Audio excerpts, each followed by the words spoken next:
சின்ன மருமகள் serial next பிரேமோ என்ன மாதிரியான ட்விஸ்ட் இருக்க போகுதுன்னு பார்க்கலாம். தப்பு நடந்தது ஒத்துக்கிறேன். நான் தான் போலீஸ்க்கு ஃபோன் பண்ண சொல்லி அவங்களுக்கு ஐடியா கொடுத்தேன். ஆனால் தாமரை தான் இது எல்லாம் பண்ணா. நான் ஒத்துக்கிறேன். ஆனால் இப்போ உன்னுடைய பையன் என் பொண்ணோட வாழ்க்கைக்கு எடுத்திருக்கானே, அப்போ அதுக்கு என்ன பதில் சொல்ல போறீங்க சொல்லுங்கன்னு சொல்லி ரொம்பவே கோபப்பட்டு கேட்குறாங்க.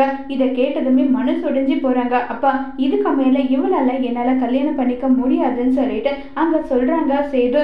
ஓ சேது, இந்த மாதிரி ஒரு சந்தர்ப்பம் கிடைக்கும், ஏதாவது ஒன்று சொல்லி இந்த கல்யாணத்தை நிறுத்தலன்னு சொல்லிட்டு தானே உன்னுடைய பிளானு.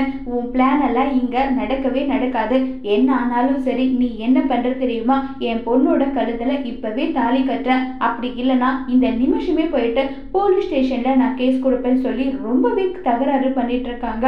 உடனே பாட்டி இங்க பாருடி, உன்னை நான் இந்த வயதுல தானடி பெற்றேன். என் பையனோட வாழ்க்கையை கெடுக்கணும், அவனுடைய அரசியல் வாழ்க்கையை ஒட்டுமொத்தமா அழிக்கணும், இதுக்காக தானே இப்படி எல்லாம் பிளான் போட்டுட்டு இருக்குன்னு சொல்லி ரொம்ப கோபப்படுறாங்க.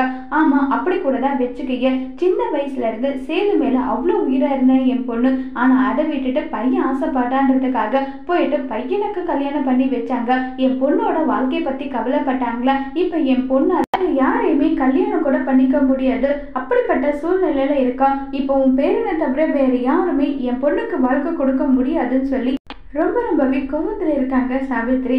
இப்ப சாவித்ரி சொன்னதை கேட்ட ராஜாங்க என்ன முடிவு எடுக்க போறாங்கிறத வரப்போற எபிசோட்ல வெயிட் பண்ணி பார்க்கலாம். தேங்க்யூ.